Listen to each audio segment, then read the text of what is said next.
मन में ऐसा विचार आया कि कन्यादान महादान होता है। एक बेटी घर में हो जाती, उसके सहारे थोड़ा हम धर्म कर लेते, दान कर लेते प्रभु। तो कहते हैं ना, अच्छे मन से जो इच्छा करे हो मन माही, और राम कृपा कछु दुर्लभ नाही। बंधुओं, इसी के साथ ये सचिन भैया, सचिन यादव दीदी का सम्मान कर रहा है माला डाल के, और 1100 रुपए श्रीमद् भागवत जी में भंडारे में योगदान दे रहा है। श्री राधे, जय श्री राधे। बोल गोविंद भगवान की। राजा भीष्म के आंगन में सुंदर बेटी का जन्म हुआ है। बेटी साधारण नहीं है, साक्षात भक्ति स्वरूप है और साक्षात लक्ष्मी स्वरूप है। धीरे धीरे बड़ी हुई। एक दिन देवर्षि नारद का पदार्पण हुआ है। देवर्षि नारद ने सुंदर आसन डाला। जब बिठाया है, बाबा नारद ने भीष्म से एक बात कही है, बड़े प्रसन्न हो भगवान। कहने लगे, महाराज आपका आना बड़े ही सुंदर समय हुआ। हमारे यहाँ एक बेटी ने जन्म लिया है और हम ये चाहते हैं कि आप मेरी बेटी का नामकरण करें। उसी समय देवर्षि नारद ने मुस्कुरा के कहा, राजन अवश्य। ध्यान रखें, पत्रिका हाथ में ली है बाबा नारद ने, और जब नामकरण किया है तो आ जाइए किस प्रकार बताया।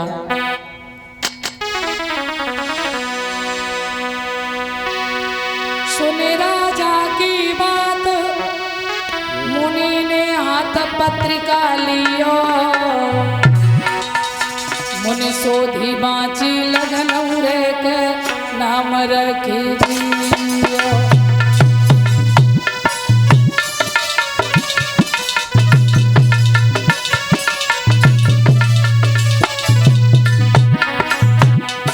मुनि सोधी बाँची लगन उरे के नाम रखी दियो।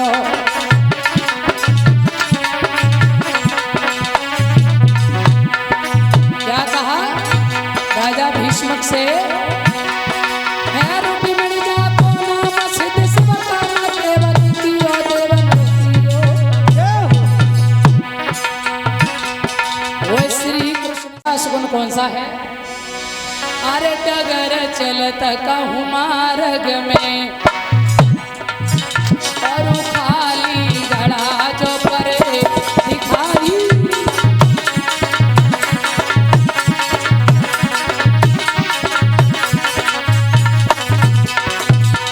घर से निकल के बाहर जा रहे हो, काली घड़ा नजर आए तो समझ लो अशुभ हो रहा है। और अरे बीच गेल मणिधारी मिले, मणिधारी नाम। अरे बीच गेल मणिधारी मिले, और रास्ता काटे पर दिलाई।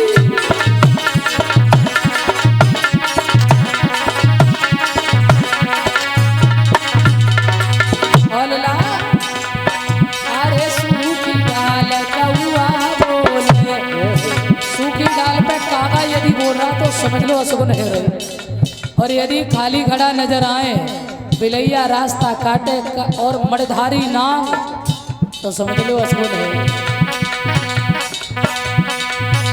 अरे सूखी डाल कौआ बोले, और मार्ग में तो स्वान चाहिए।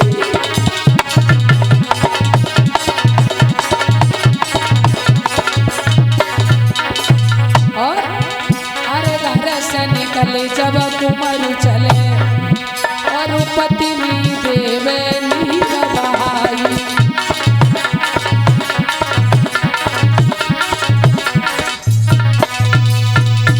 यदि पति घर से बाहर जा रहा है और पत्नी ने अश्रु डाल दिए तो समझ लो अशुभ है।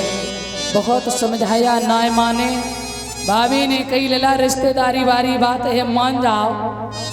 बेटियां हंस रही हैं, अरे भाभी दोबारा मोर धरो। भाभी बेचारी दोबारा मोर रख रही है, ध्यान रखना। काजल लागी देन, धूप के नैन दिखाई गो बट्टा। और कछु ठाड़ी गाय रही की तरह मचाई।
प्यारे सज्जनों बहुत समझाया, लेकिन बारात की जो तिथि निश्चित की गई थी उससे 15 दिन पहले जाए के कुंदनपुर को घेर लियो है मेरे बंधुओं।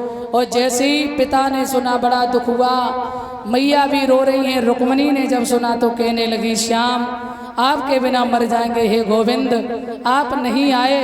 इधर रुक्मणी के पास कोई मार्ग नहीं था, भगवान ने सब बेटियों को स्वीकार किया पत्नी के रूप में। तो भगवान के विवाह हुए हैं 16,108। हर पत्नी से 10-10 बेटा और एक बेटी हुई। और ऐसा गर्ग संहिता में प्रमाण आता है कि 10-10 बेटा और एक बेटी, फिर भी भगवान को कहते हैं योगी राज, क्योंकि जिन्होंने कामदेव को भस्म किया, कामदेव को यानी पराजित किया, वो भगवान कृष्ण जो योगी राज हैं, योगियों के योगी हैं। संतान भी 2 प्रकार से होती है, एक योग बुद्धि से, एक भोग बुद्धि से। भगवान ने कहते हैं ना कामदेव पर विजय हासिल की, इसलिए इन्हें योगी राज कहते हैं। बोलिए द्वारिकाधीश भगवान की। कहो पंडित जी। बोले क्या बात है लली, भिक्षा लाओ। अरे हमारी शादी है बेटी, क्या बात है परेशान क्यों हो। रुक्मणी बोली, पंडित जी मैं तो श्याम के चरणों की दासी हूँ। मैंने मनसा वाचा कर्मणा तीनों प्रकार से भगवान को अपना पति स्वीकार किया है, परंतु भैया साले के साथ में विवाह करना चाहता है। अच्छा तो तुमने देखा है? हाँ। मेरे श्याम को संदेशा पहुंचा दो पंडित जी। पंडित जी ने कही ललित द्वारिका तो बड़ी दूर है। बोले कछु करो। अच्छा जाओ लिख दे। तो रुक्मणी ने रो करके हृदय की वेदना को पत्र में लिखा है बंधुओं। और पत्र लाए के ब्राह्मण देव को दियो, हे द्वारिकाधीश मैं जन्म जन्मांतर से तुम्हारे चरणों की दासी हूँ। भैया का साला बारात लेके आ चुका है। यदि आप नहीं आए, मैंने आपको अपना पति स्वीकार कर लिया गोविंद, तो ये रुक्मणी आपको जिंदा नहीं मिली। वो पंछी ले जा रे संदेश मेरे श्याम पिया के देश। चिट्ठी में सब कुछ लिख डाला, चिट्ठी में सब कुछ लिख डाला, और रहा न कुछ भी शेष। पंछी ले जा रे संदेश मेरे श्याम पिया के देश।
पंछी ले जा रे संदेश मेरे श्याम पिया के देश। पंछी ले जा रे संदेश मेरे श्याम पिया के देश। पंछी ले जा रे संदेश मेरे श्याम पिया के देश। हरि बोल।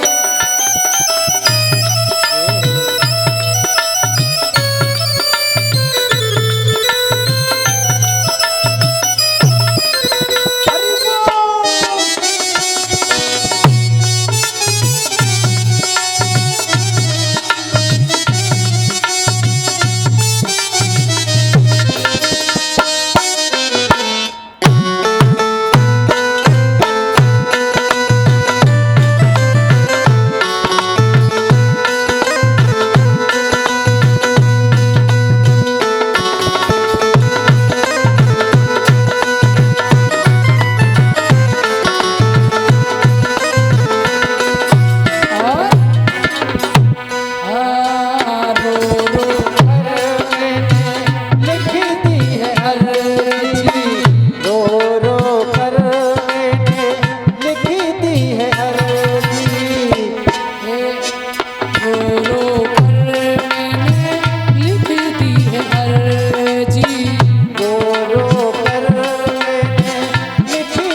पंछी ले जा रे संदेश, मेरे श्याम पिया के देश। पंछी ले जा रे संदेश, मेरे श्याम पिया के देश।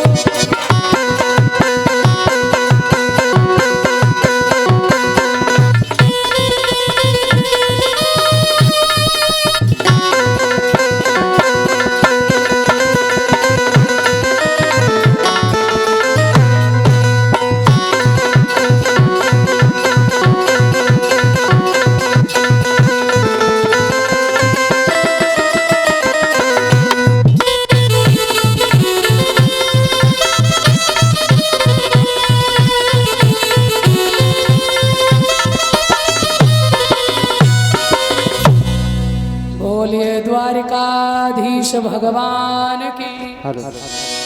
हाँ, इसी के साथ अभी जो माला डाल के गए हैं भैया, ये बिकलेश यादव दीदी को माला से सम्मानित किया है, और प्रशांत यादव इन्होंने भी दीदी को माला डाल के अभी सम्मान किया है।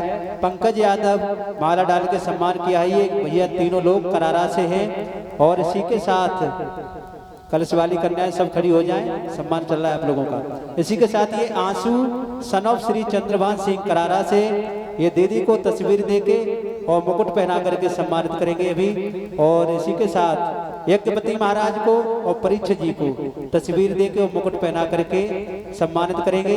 और सभी कलश वाली कन्याएं अभी खड़ी रहें, अभी गिफ्ट हैं आप लोगों के लिए और भी, और 10-10 रुपए से सभी संत भगवानों को और समस्त स्टाफ को।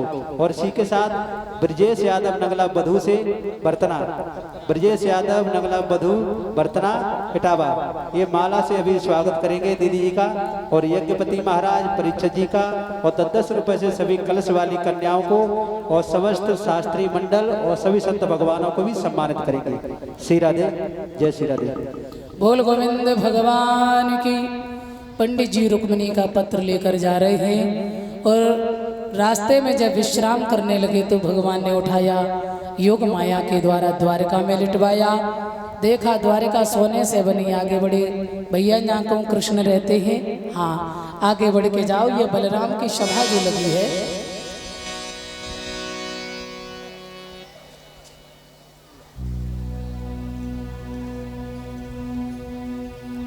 अरे लला कैमरा वाले देख लियो बेटा, इधर ठीक भैया, ठीक।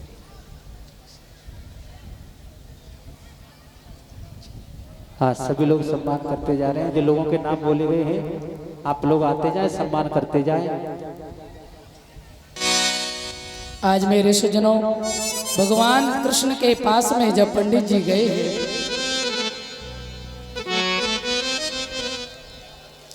निकाल देते भैया।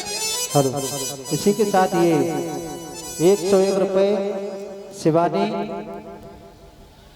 चढ़ रही से दीदी जी को ये सम्मानित कर रही है 101 रुपए से। और इसी के साथ ये 2100 रुपए विजय यादव सुनारी से, विजय यादव ठेकेदार सुनारी से 2100 रुपए भागवत जी में भंडारे में दे रहे हैं। और दीदी को माला डाल के सम्मानित करेंगे, परीक्षित जी को और यज्ञपति महाराज को भी करेंगे। और कलश वाली कन्याएं, इनके लिए टिफिन आया है, और सभी संत भगवानों को समस्त स्टाफ को ये सम्मानित करेंगे। और बोल गोविंद भगवान की। आज भगवान कृष्ण के पास में जब पंडित जी पहुंचे हैं, रुक्मिणी का पत्र दिया और कहा प्रभु जल्दी चलो। भगवान बोले कहाँ? अरे रुक्मिणी आपके इंतजार में है, यदि आप नहीं गए तो रुक्मिणी मर जाएगी। श्याम भगवान कन्हैया कहने लगे तो हम लोगों के तो बहुत दुश्मन है, इस चक्कर में तो द्वारिका में रह रहे भैया, हमें जाने नहीं। बोले कुछ भी करो चलो। भगवान तैयार भये, और पंडित जी के साथ जैसे ही चले सो उधर से आए, बलराम कहाँ जा रहे हो? सो कन्हैया नीचे गर्दन कर गए। अब आजकल कितना परिवर्तन हो चुका है। आजकल अगर बेटी और बेटा की शादी की बात चले है तो इतना एडवांस जमाना है भैया, क्या बताएं। यदि लड़की पे फोन नहीं तो लड़का दे आएगा, और लड़का पे नहीं तो बेटी इतनी एडवांस। धन्य है भैया जमाना। पर मैया हो थोड़ा सावधान रहो, बहनों थोड़ा प्रतीक्षा करो, सब होगा। ज़्यादा परेशान मत हो, शादी भी होगी और बच्चे भी होंगे और टेंशन भी मिलेगी और पति महाराज की घुसका मार भी मिलेगी। काय के लिए परेशान, भड़बड़ाओ मत ही, सब मिलेगा। हाँ, ज़्यादा मत परेशान हो। ज्यादा जल्दी मत करो। तो ये सब रात घुन घुन घुन घुन घुन घुन घुन घुन घुन घुन घुन घुन शादी रुकी कहूँ और बीच में चली नहीं कहूँ, अंत माफ करना भगवान जी है। ये बहुत हो रहा है आज के जमाने में।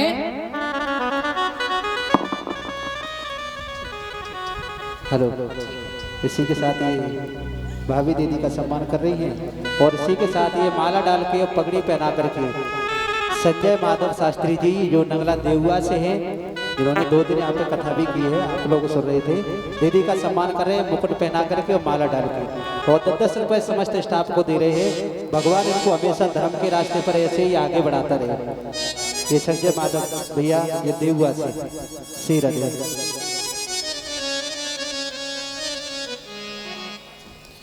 बोल गोविंद भगवान की। आइए, ये बच्चा सम्मान कर रहा है, क्या नाम? माधव शास्त्री, संजय माधव। भगवान सदा इसको खूब आगे बढ़ाए, मेरी भगवान से ये कामना है। सदा सुखमय जीवन रहे, सदा सद्बुद्धि बनती रहे, धर्म के रास्ते पर सदा आगे बढ़े, प्रभु से आशा करेंगे। बोल गोविंद भगवान की। बलराम ने कही कहाँ जा रहे हो? सो कन्हैया नीचे गर्दन कर गए, बोले वहीं जा रहे। कहाँ? बोले वहीं। अरे कोई जगह है कि नहीं? सो भगवान कन्हैया से पंडित जी बोले सीधी चौनाई कह दे तक रुक्मिणी के संगे शादी करवे को जाए रहे। बलराम जी बोले अच्छा, इसका मतलब मेरा कन्हैया बड़ा हो गया है। अरे अवश्य जाना चाहिए, मेरा कृष्ण किसी राजकुमार से कम नहीं है, बिल्कुल जाना चाहिए। सेनापति को इशारा किया और कहा कोई भी असुविधा नहीं होनी चाहिए भगवान मेरे कन्हैया को। पंडित जी को रथ में बिठाया और लेकर के चले गए मेरे बंधुओं। जैसे कुंदन पर पहुंचे पंडित जी, रथ को खड़ा कर दिया। कन्हैया कहने लगे पंडित जी इतनी फौज कौन की लगी है? बोले जैसे सपाल और दंत वक्र की। अच्छा, तो हम तो अकेले हैं। उसी समय भगवान कन्हैया से कई बोले चिंता ना करो। पंडित जी गए और रुक्मिणी के जाय को समझायो, लली चली जाओ। क्यों? बोले माँ जो है कन्हैया अकेले ही आए और कोई साथ में है भी नहीं है, जाओ। पूजा के बहाने मंदिर में चली जा। रुक्मिणी बोली पंडित जी अब तो हम चले जाएंगे। मैया के पास में गई और मैया से कहने लगी माँ तुम समझ लो हम आज जा रहे हैं। मैया की इच्छा थी कि कृष्ण के साथ में ही विवाह हो, पिता की भी इच्छा है। और रुक्मिणी ने माता को आज समझाया माँ आशीर्वाद दो। और बोली है और बन के दुल्हनिया चली रे ससुराल, बन के दुल्हनिया चली रे ससुराल, बन के दुल्हनिया। मेरे यमुना में मेरे बबुले बधाइयो, और बबुला भेज के हमें बुलवाइयो,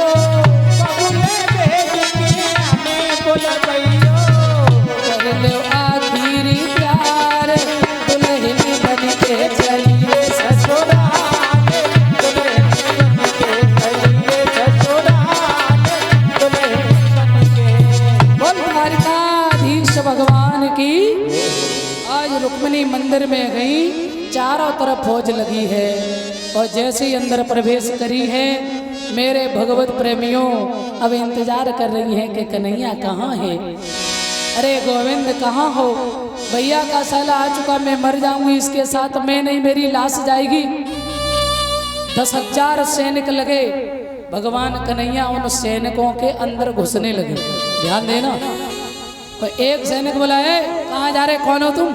सो भगवान मुस्कुराई और जैसे ही मुस्कुराए तो आहा ऐसा मोती जैसे दांत चमके हैं भगवान के, इतनी सुंदर मोहनी मूरत कि सभी सैनिक देखते ही रह गए। अब रोकना तो भूल गए। एक कह रहा भैया देखो कितना सुंदर है, पता ना है कहाँ से आयो। एक ही मुस्कुराहट में उसने मेरे को मोह लिया। एक कह रहा पीताम्बर कितना सुंदर, एक कहता ये छोड़ो गले में बैजंती माला देख, एक कहता है कि भैया ये छोड़ देख कमर में फेंटा कितना सुंदर है। सब भगवान की शोभा देखने में लगे और भगवान गए मंदिर में। रुक्मिणी ने बरमाला पहनाई भगवान को और रुक्मिणी को लेके भगवान जा रहे हैं। एक सैनिक बोला, आहा जोड़ी कितनी सुंदर है भैया, चाल तो ऐसी चलता जैसे उन्मत्त हाथी चल रहा हो। भगवान लेके निकल गए, रथ में बिठाया, आगे बढ़े। एक सैनिक बोला, ए भैया हाँ जे देखने में ही लगे रहोगे, रुक्मिणी कहाँ है? अरे बोले मंदिर में पूजा कर रही होगी। सो जैसे देखा रुक्मिणी कहाँ है? बोले मंदिर में। मंदिर में देखा सो है ही नहीं। अरे रुक्मिणी कहाँ भैया? बोले मुझे क्या पता कहाँ। रुक्मिणी कहाँ गई भैया? मुझे क्या पता। चारों तरफ पड़ गई, ले गयो ले गयो ले गयो। अब रुक्म को खबर भई, सो रुक्म आए और रुक्म ने आए के घेर लियो। बोले तू माखन चुराता था, अब तूने लड़कियां चुराने का धंधा शुरू कर दिया रे। यदि हमसे जीत जाए तो मेरा बहनोई है। भगवान ने कही अच्छा आ जाओ। ध्यान देना, आज भगवान कन्हैया खड़े हैं, इधर रुक्म को परास्त करते हैं भगवान श्याम। और जब मारने चले तो रुक्मिणी बोली भैया है मेरा, छोड़ दो श्याम।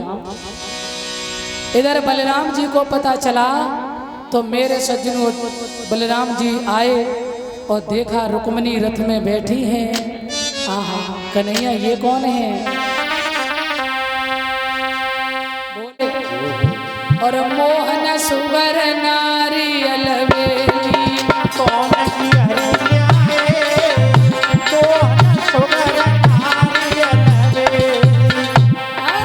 कौन की हरिया है, मोहन सुवर नारी अलवेली। कौन की हरिया है, मोहन सुवर नारी अलवेली। अरे कौन की बहन, कौन की बेटी, कौन की बहन, कौन की बेटी। और बाप कमाई आए, मोहन सुवर नारी अलवेली। बाप कमाई आए, भैया सुवर नारी अलवेली। कौन की हरिया है, मोहन सुवर नारी अलवेली। कन्हैया बोले भैया अरे रुक्म की बहन और भीष्म की बेटी। रुक्म की बहन और भीष्म की बेटी। और बोले अरे छबरन ब्याह आए, भैया सुगर नारी अलवेली। जबरन ब्याह आए, भैया सुगर नारी अलवेली। कौन की हरिया है, मोहन सुगर नारी अलवेली। और द्वारकाधीश भगवान की। बलराम ने पूछा ये सब क्या है कन्हैया? बोले भैया क्या बताए, ये फौज लगी सब शिशुपाल की। कन्हैया तुम रुक्मिणी के पास से हट के मत जाना, इतनी फौज मेरे लिए ज्यादा नहीं। भगवान रुक्मिणी के पास खड़े और बलराम ने हल मूसल लेकर सेना में प्रवेश किए, सारी सेना को परास्त किया। वो अंत में रुक्म को छोड़ दिया। राजा भीष्म आए और उन्होंने आकर के कहा है बेटा रुक्म, ये मन की मनीलता को खत्म करो। क्यों? शेर की शिकार कभी श्यार को प्राप्त नहीं होती है। रुक्मिणी श्याम के चरणों की दासी है, कन्हैया विष्णु स्वरूप है और लक्ष्मी स्वरूप है रुक्मिणी, इसलिए विवाह करो। भैया आज भगवान श्याम गए हैं, बारात लेकर आए और इधर बड़े धूमधाम के साथ में पहला विवाह यानी राजा भीष्मक अपनी बेटी का भगवान श्याम के साथ में करते हैं। बड़ा ही सुंदर आनंद आया। द्वारिका में सभी प्रसन्न हैं, माता पिता सब आनंदमय। जोड़ी का जवाब नहीं, जोड़ी का जवाब नहीं, बोले सभी। और दूल्हा बने न दिला की जोड़ी का जवाब नहीं। दूल्हा बने हैं घनश्याम, जोड़ी का जवाब नहीं। दूल्हा बने हैं घनश्याम, जोड़ी का जवाब नहीं। और रुक्मिणी मेरी गोरी गोरी, रुक्मिणी मेरी गोरी गोरी। अरे सावर है न दिला की जोड़ी का जवाब नहीं। सामने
का पहला विवाह रुक्मणी के साथ में संपन्न हुआ है। कहते हैं सुखदेव जी महाराज सत्राजित प्रसेनजित दो भाई थे। सत्राजित ने सूर्य की तपस्या की, श्यमंत थी। एक दिन उस मणि को गले में डाल करके सत्राजित भगवान कृष्ण की सभा में गए। सब यादवों ने देखा तो कहा, श्याम ये मणि सत्राजित को शोभा नहीं दे रही है, आपके खजाने में आ जाए ना तो इससे बहुत गरीबों की रक्षा होगी। भगवान ने कहा, भैया उसने भजन करो, हमारा अधिकार ना मांगवे को। सत्राजित सुनते रहे, कहा कुछ नहीं। घर गए और जैसे ही अपने भाई प्रसेन को बताया, प्रसेन ने कही द्वारिकाधीश है तो क्या, किसी के तपस्या पर इतना अधिकार थोड़ी है। मैं इस मणि को डालकर गले में जा रहे हैं और फिर मैं देखता हूँ ये मणि मुझसे कौन मांगता है। मणि को गले में डाल करके प्रसेन गए और जैसे ही जंगल में गए, मणि को चमकता देखा सिंह ने प्रसेन मार दिया, घोड़ा मार दिया और मणि को लेकर के आगे बढ़े। सिंह पर मणि देखी जावंत ने सिंह मार दिया और मणि लेकर अपनी गुफा में चले गए। कई रोज हो गए, जब प्रसेन न आए तो सत्राजित को चिंता हो गई।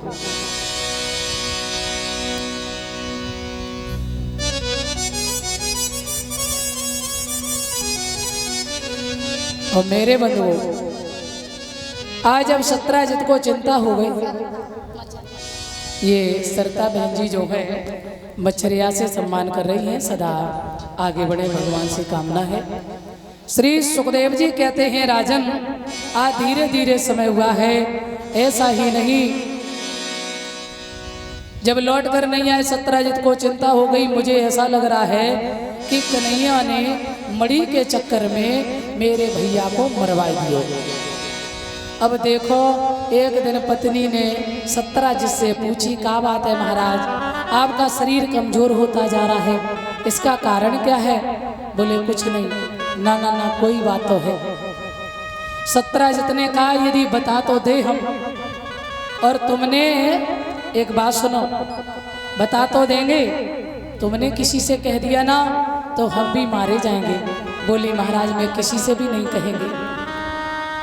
सत्राजित ने कहा, भद्रे हे प्रिय, मेरे भाई को कन्हैया ने मणि के चक्कर में मरवा दिया, तुमने किसी से कहा तो हम भी मार दिए जाएंगे, द्वारिका के राजा हैं। अब मैयन के पेट में बात तो डटे ना, ध्यान देना। और तुमने ये कह दिया कि ये बात कहना नहीं, तो समझ ले तुमने पक्का गलती कर दी। कोई बात यदि बताना भी चाहते तो बता दो, परंतु ये कभी मत कहो ये बड़ी अर्जेंट बात बताना नहीं, तो फिर ये जरूर कह देंगे किसी न किसी से, हैं? अच्छा, इन्हें श्राप लगा हुआ है महाभारत में, ध्यान देना। ये माताएं जो हैं इनको श्राप लगा है, क्योंकि जब कुंती मैया के कर्ण कुआरे पर पैदा हुआ, सूर्य का पुत्र, और कुआरे पर जब पैदा हुआ मैया ने जल में बहा दिया, अधिरथ ने पालन पोषण किया, और जब महाभारत मैदान में कर्ण मारे गए तो कुंती कर्ण की लाश पर रो रही। अर्जुन कहने लगे, अरे मैया मैं तो जान रहा था कि आज मैंने बहुत बड़ा वीर बहादुर मारा है, आ तो तू मुझे धन्यवाद देगी माँ, पर तू जो दुश्मन की लाश पर रो रही है क्यों? तो कुंती ने कहा, पुत्र ये दुश्मन नहीं है, अरे मैंने लोक लाज के कारण जो संसार में मैंने अपने पुत्र को खो दिया। क्यों? ये मेरा ही पुत्र है, तेरा ज्येष्ठ भ्राता है, ये मेरा रक्त है, ये कोई और नहीं है। अर्जुन तेरा बड़ा भाई है कर्ण, क्यों? मैंने इसे कुआरे पर जन्म दिया था, शर्म के कारण मैंने जल में बहा दिया। उसी समय अर्जुन रोने लगे। धर्मराज आए, अरे मैया तू इतनी निष्ठुर है, ऐसा बलधारी वीर कर्ण जैसा दानवीर, और तूने ऐसा महाबलधारी वीर मरवा दिया और तेरी जवान बंद रही। आज तक तुमने ये भेद नहीं खोला कि कर्ण मेरा बेटा है। अगर ये तुम बात पहले बता देती माँ, तो शायद है इतना बड़ा महाभारत नहीं होता। मैं श्राप देते हैं, आज से कोई भी मैया अपने पेट में बात को नहीं रोक पाएगी। उसी दिन से माताओं को ये श्राप लगा है। काऊ ना काऊ सो जरूर बात कही थी। अब देखो महाभारत का मुझसे हमारे प्रधान जी भैया ने कहा था कि बहन जी हमने आपका एक भजन सुना था भीष्म प्रतिज्ञा, आपने वो भजन यहाँ नहीं सुनाया, तो महाभारत की बात आ गई है, मैं ये वाला भजन सुनाई दे रहे क्योंकि समय भी कम है और कथा भी अभी पड़ी है, इसलिए मैं आपको थोड़ा सा भजन सुनाते चले किस प्रकार भगवान अपने भक्त का मान रखता है। जिस समय महाभारत निश्चित हुआ, जब दुर्योधन ने बात नहीं मानी भगवान कृष्ण की, भगवान कन्हैया अपने कक्ष में लेटे हुए हैं, दुर्योधन भी गया और अर्जुन भी गए, ध्यान देना 2 मिनट के लिए। तो अर्जुन गए भगवान के पैरों के पास बैठ गए और दुर्योधन गया सो सर के पास। अब जो सोने वाला जागता है तो उसकी नजर सामने जाती है और दुर्योधन बैठा है पास में खोपड़ी पे। भगवान जैसी जगह भगवान की नजर गई, सामने अर्जुन बैठे, भगवान मुस्कुरा के बोले अरे अर्जुन क्या हुआ, क्यों बैठे हो, कब से आए हो। दुर्योधन कहने लगा उधर नहीं, पहले इधर देखो इधर। सो भगवान ने यूं करके देखा क्योंकि सर के पास थे ना, और जैसे यूं करके देखा है, अच्छा जी आप आए हैं, पहले कोई बात नहीं दुर्योधन, और जिस पर भगवान की तिरछी नजर हो जाए उसे बचाने वाला दुनिया में कोई है नहीं। ध्यान देना, आज जैसे ही कन्हैया ने कहा कहिए दुर्योधन, तो बोले प्रभु जी आपको तो पता ही है कि महाभारत निश्चित हो चुका है, अब हमें बताइए आप क्या करेंगे। तो भगवान कन्हैया बोले देखो एक बात सुनो, हमारी ये प्रतिज्ञा है, चाहे मुझे अपने साथ रखो चाहे हम पांडवों के साथ रहें, परंतु मैं महाभारत में हथियार नहीं उठाएंगे। दुर्योधन ने छोटी बुद्धि से काम ले लिया, जब ये हथियार ही नहीं उठाए तो ये मरवा देंगे हमें। हाँ बोले एक तरफ हमारी सेना रहेगी और एक तरफ रहूंगा मैं, और मैं हथियार भी नहीं उठाऊंगा, केवल साथ रहूंगा बस। अब तुम्हें सेना चाहिए कि मैं बता दूं। दुर्योधन ने कही प्रभु जी हमें सेना दो, सेना मांग ली, ठीक है तथास्तु दी। अर्जुन से कही अर्जुन तुम बताओ, अर्जुन ने कही हे गोविंद बस आप हमारे साथ में यदि है तो समझ लो दुनिया मेरे साथ है, बस केवल आप ही मेरे साथ में चलें और मुझे कुछ नहीं चाहिए प्रभु। कन्हैया ने कहा ऐसा ही होगा, जाओ। युद्ध का समय आया, युद्ध होने लगा और दुर्योधन की यानी कौरवों के तरफ से पितामह भीष्म भी लड़ रहे हैं, क्योंकि दुर्योधन का अन्न खाया है पितामह भीष्म ने। तो जब दुर्योधन के साथ में लड़ रहे हैं बंधुओं, इधर पितामह भीष्म से दुर्योधन ने कही बाबा यदि तुम चाहो तो हम जानते हैं कि हमारी विजय अवश्य हो सकती है, यदि आप चाहें तो पांडव मेरा बाल बांका नहीं कर पाएंगे, ये पक्की बात है। दुर्योधन से उसी समय पितामह भीष्म ने कहा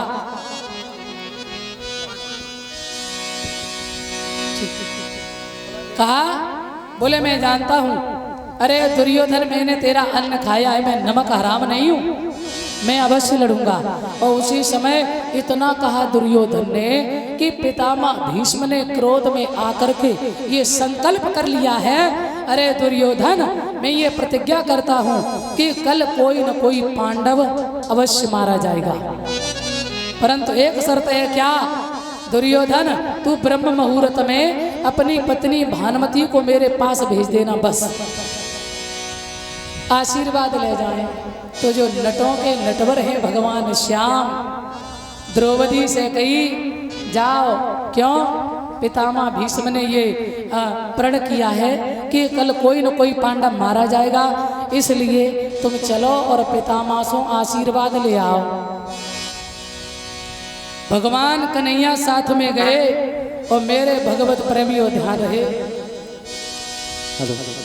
हाँ इसी के साथ में भैया सम्मान कर रहे हैं दुर्वेश उत्तर प्रदेश पुलिस करारा से 1100 रुपए भंडारे में दे रहे हैं 500 गणपति महाराज को। इसी के साथ ही 101 रुपए सतीश व्यापारी नंगला राजा से दीदी को सम्मानित कर रहे हैं। बोल गोविंद भगवान की। आइए 2 मिनट शांति का सहयोग देंगे तो इस भजन का तुम्हें आनंद मिलेगा। और थोड़ी देर तक हम चाहेंगे कि कोई हमें डिस्टर्ब भी ना करे, कृपा करें, थोड़ी सम्मान करो। बहुत खुशी की बात है, अच्छी बात है, आप लोग खूब सुखी रहो। थोड़ी देर के लिए समय देंगे। तो आज जैसे ही भगवान कन्हैया ने देखा द्रौपदी को लेकर गए, दुर्योधन की पत्नी ना पहुंच पाई भानुमति, उससे पहले द्रौपदी को लेकर गए और घूंघट लगा के द्रौपदी गई। भगवान बाहर ही छुप गए और द्रौपदी ने करी प्रणाम पितामह भीष्म को। सो पितामह भीष्म ने कही स्वागवती भव, और जैसे ही कही स्वागवती भव सोई द्रौपदी खड़ी हो गई।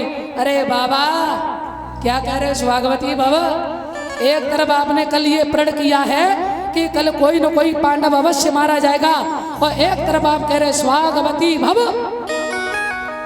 एक म्यान में 2-2 तलवार कैसे चलाएंगे बाबा।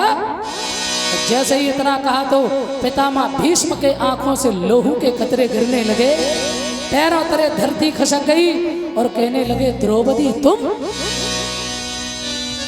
अरे मैंने तो दुर्योधन की पत्नी बुलाई थी भानुमति, और तुम कहां से आ गई द्रौपदी। समझ गए पितामह भीष्म, अरे छलिया कृष्ण ये तुमने छल किया है। अरे नटवर, पर एक बात ध्यान में रखना कन्हैया, यदि तुमने मेरा प्रण तुड़वाया है तो मैं भी ये प्रण करता हूं कि मैं मां गंगा का पुत्र नहीं, यदि तुमसे मैंने महाभारत में चक्र न उठवा दिया। आ जाइए कैसे चक्र उठवाया है, ध्यान देना। अरे धन धन पूत मां गंगा के, और तेरी कहां तक करे बढ़ाई, और 3 लोक के नाथ प्रतिज्ञा उनकी भंग कराई। अरे 3 लोक के नाथ प्रतिज्ञा उनकी भंग कराई। अरे 3 लोक के नाथ प्रतिज्ञा उनकी भंग कराई। क्या बात। अरे दुर्योधन भीष्म ढंगाया बाबा सो गिरा सुनाई, और धोखा दे रहे हमें पितामह आज समझ में आई। अरे धोखा दे रहे हमें पितामह आज समझ में आई। अरे धोखा दे रहे हमें पितामह आज समझ में आई। ये तो होने लगा, और पितामह भीष्म ने यह प्रतिज्ञा की थी कि कल कोई न कोई पांडव मरेगा, पर अभी कोई मरा नहीं। अब दुर्योधन को लगा कि मुझे ऐसा लग रहा है कि भीष्म पितामह मन से नहीं लड़ रहे, नहीं तो कोई न कोई पांडव अवश्य मारा जाता। प्यारे सज्जनों,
यदि मुझे ऐसा पता होता कि आप हमें धोखा देंगे तो मैं कर्ण वीर को बुलाता और सुना, और उसके सामने अर्जुन की तो औकात क्या।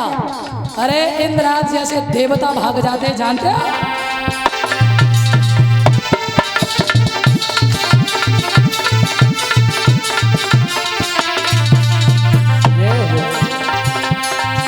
उसी समय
भीष्म। जैसे इतना कहा बाबा तुम मन से नहीं लड़ रहे हो, अगर मन से लड़ते तो अर्जुन की औकात नहीं जो तुम्हारे सामने टिक जाए।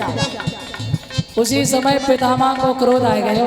आहा, और दुर्योधन काय को जले पे नमक छिड़क रहा है। वैसे पितामह भीष्म बहुत समझदार थे, ऐसा नहीं है, और वो चाहते भी थे कि धर्म की सदा विजय हो, पांडवों की विजय हो, पर नमक खाया था। उस नमक का ऋण चुकाने के कारण आज कौरवों का साथ दे रहे पितामह। क्या किया? अरे शास्त्र मोड़ा भीष्म ने छोड़े, बोलना अरे गगन में रहे मड़राई, और बाण ही बाण सूझ रहे रण में अचूला बड़े दिखाई। अरे बाण ही बाण सूझ रहे रण में अचूला बड़े दिखाई। अरे बाण ही बाण सूझ रहे रण में अचूला बड़े दिखाई। प्यारे, एक साथ में 1000 बाणों को छोड़ा, सारे गगन में अंधेरा हो गया, अंधेरा। आहा, अर्जुन ने जैसे ही देखा, अर्जुन घबरा गए और भगवान से बोले प्रभु मेरी रक्षा करो, हे गोविंद मेरी रक्षा करो।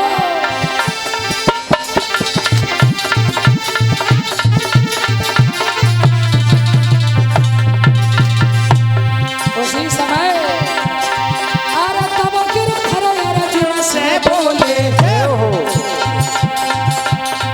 भारत क्यों जान गमावे, और सेना भज गई रणभूमि से कैसे पार न पावे। अरे सेना भज गई रणभूमि से कैसे विजय न पावे। अरे सेना भज गई रणभूमि से कैसे विजय न पावे। उसी समय भगवान कन्हैया ने कहा अर्जुन घबराओ नहीं, और तुम भी बाणों का प्रयोग करो। कौन से? बोले जो परशुराम ने दी थी, उनका प्रयोग करा अर्जुन। अर्जुन थर थर कांप रहे।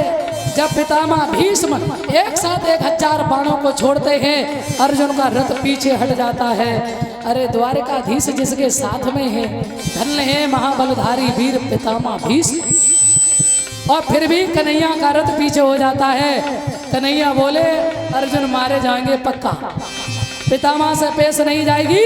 उसी समय समझ गए भगवान श्याम, और अर्जुन से कई बाण छोड़ो।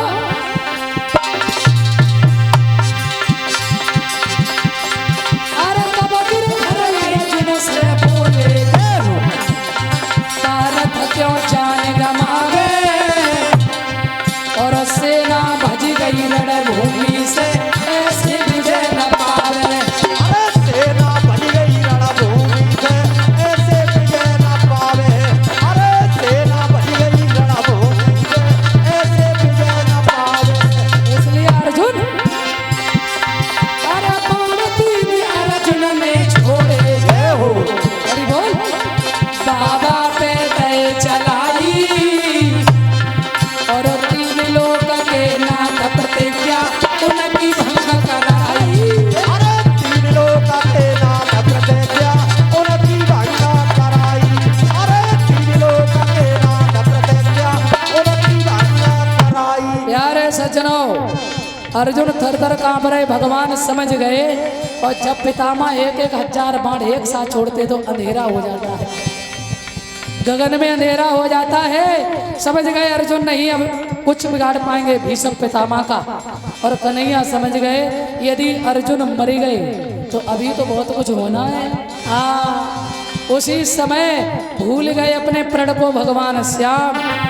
क्या किया? और क्रोध आई गयो बनवारी को बोला, तब कूद पड़े बहराई,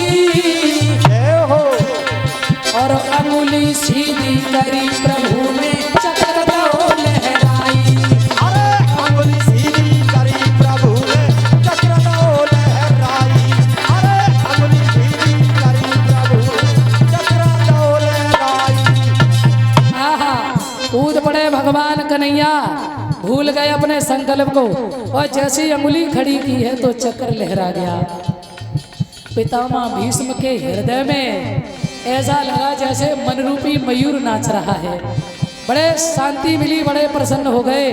बोले बस कन्हैया, धन्य है आप गोविंद, आपने एक भक्त के मान को रखने के लिए अपना मान तोड़ दिया। अपना मान टले टल जाए पर भक्त का मान न टलते देखा। आज जैसे ही देखा पितामह कहने लगे बस मेरी यही प्रतिज्ञा थी, हे गोविंद अब हमें कुछ नहीं चाहिए, अब क्षमा कर दो प्रभु, अब हमें जीने की भी इच्छा नहीं है।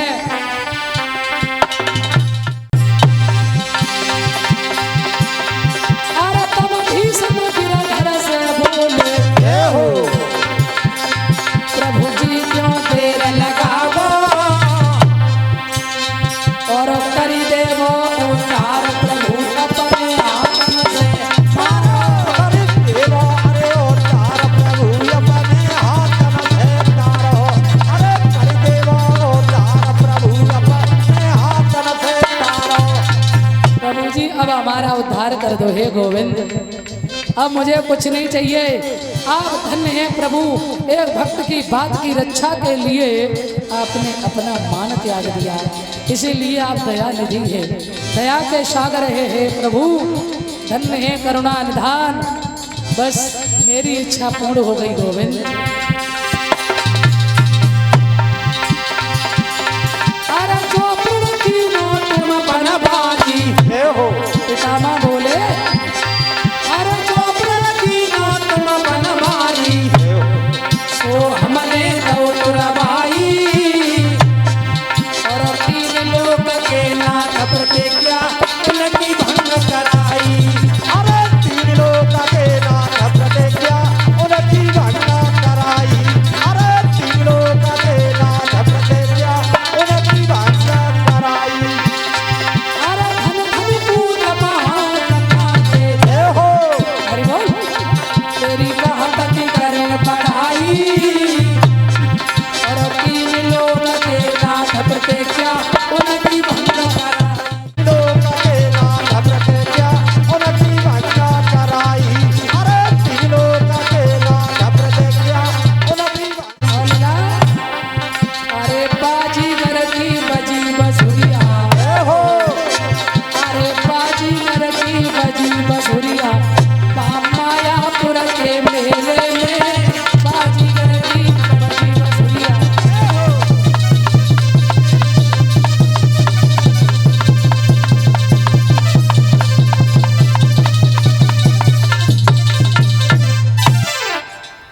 बोलिए सच्चिदानंद भगवान की। इस प्रकार पितामह भीष्म ने भगवान के प्रणत को तोड़वाया। अच्छा प्रण वो क्या तोड़वा लेते, द्वारिकाधीश धन्य है, उन्होंने स्वयं सोचा कि मेरी कोई बात नहीं है पर भक्त का मन है, परंतु मेरे भक्त का मान रहना चाहिए। आज अपने भक्त का मान रखा मेरे गोविंद ने। बोलिए द्वारिकाधीश भगवान की।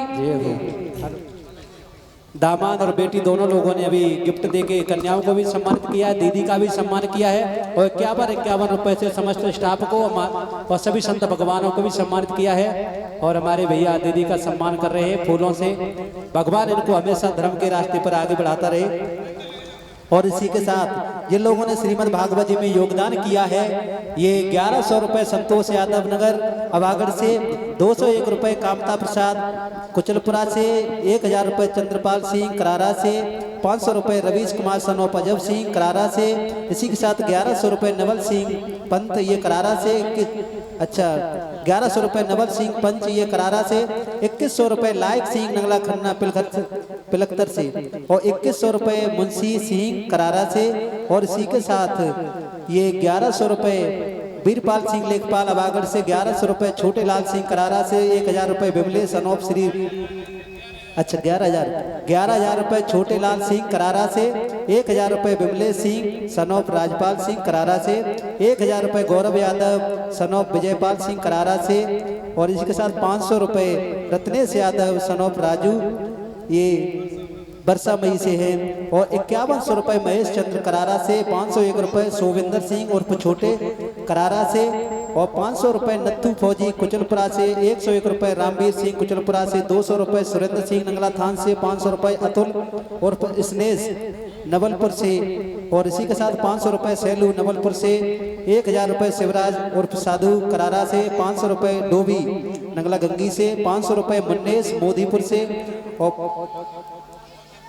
से और इसी के साथ 500 रुपए शिषपाल सिंह कोडरा से, 500 रुपए बिकले सनोप रामपाल सिंह करारा से, 500 रुपए मोनू सनोप करणपाल सिंह करारा से, 500 रुपए रिंकू सनोप सुरेंद्र सिंह करारा से, 500 रुपए कृष्णपाल सिंह भगत जी ये करारा से, 2100 रुपए विजय यादव सुनारी, और इसी के साथ 1100 रुपए प्रशांत पाठक ग्राम विकास अधिकारी, ये 1100 रुपए प्रशांत पाठक ग्राम विकास अधिकारी, 1100 रुपए अमर सिंह उर्फ राठौरी ये करारा से, 500 रुपए बंटू यादव करारा से, और 500 रुपए पप्पू हलवाई अबागढ़ से, 1100 रुपए विशेष बदुआ से, और 1000 रुपए वीरपाल सिंह गुरुजी अबागढ़ से ये करारा वाले, और इसी के साथ ये 10 रुपए बालक दास संत जी महाराज भागवत जी में दे रहे हैं, और 1100 रुपए सौरभ यादव सनोप संजय करारा से, 1100 रुपए अशोक सिंह उर्फ पप्पू करारा से, 1000 रुपए महपाल सिंह उर्फ दयालु ये करारा से, 2100 रुपए महेश चंद्र विधायक जी करारा से, 1100 रुपए विनोद कुमार नावली से, 501 रुपए छोटू नंगला थान से, 1100 रुपए इंद्रपाल सिंह नंगला गंगी से, 501 रुपए जगदीश प्रधान कुचलपुरा से, ये पूर्व प्रधान है जगदीश यादव पूर्व प्रधान, 501 रुपए कुचलपुरा से, 1000 रुपए सलीम खां ये करारा से, 251 रुपए लेखराज नंगला कांची, और 500 रुपए हुकुमपाल सिंह ये करारा से, 1000 रुपए नरेंद्र पाल सिंह करारा से, 1100 रुपए योगेश सनोप रामनिवास करारा से, 1100 रुपए सुधीर सनोप मानपाल सिंह, और इसी के साथ ये 1100 रुपए दुर्वेश उत्तर प्रदेश पुलिस करारा से, और ये 1100 और किसी का पर्चा है शुरू करेंगे।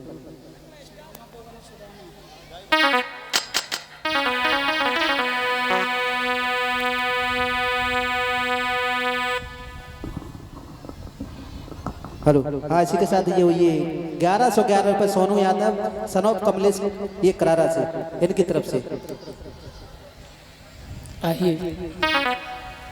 आइए भाव से सभी लोग बोलेंगे एक छोटा सा भजन, इसके बाद बहुत ही सुंदर कथा है। बोलिए द्वारिकाधीश भगवान की, सच्चिदानंद की।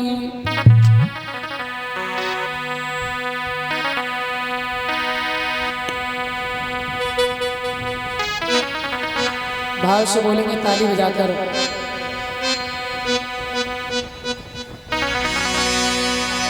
वो तेरे मोटे मोटे, वो तेरे मोटे मोटे नैन कजरारे, मैं जाऊं तो पे बलिहारी।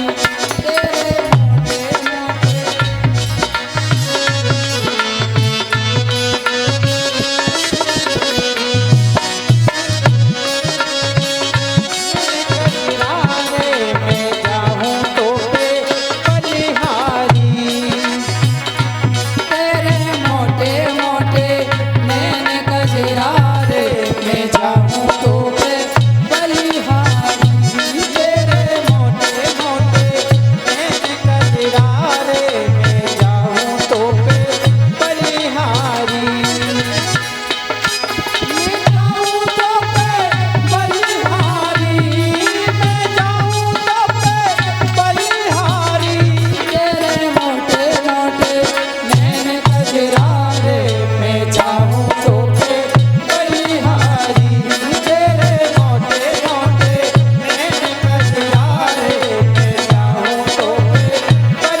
मणि का झूठा दोष लगा रहे थे, तो अब मैं आपकी मणि लेकर के आए हैं।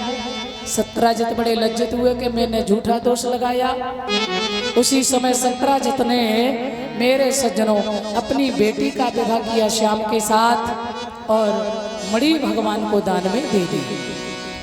पहला विवाह हुआ रुक्मणी के साथ, दूसरा सत्यभामा, तीसरा जामंती और चौथा सूर्य की पुत्री कालिंद्री से और पांचवा मित्रविंदा से, छठवां भद्रा से, सातवां सत्या से और आठवां हुआ लक्ष्मणा से। 8 पटरानी हुई भगवान की। भौमासुर नाम का राजा जो था, जिसने ज्योतिषपुरी राजधानी बनाई, उसने ये सुना था जिसके यहाँ 20,000 लड़कियां बंदी होंगी वो पृथ्वी का सम्राट होगा। तो 16,100 कन्याओं को बंदी किया है। उन कन्याओं ने भगवान से प्रार्थना की है, हे गोविंद मेरी रक्षा करो। आज भगवान ने भौमासुर का उद्धार किया और उन कन्याओं को जेल से मुक्त किया है बंधुओं।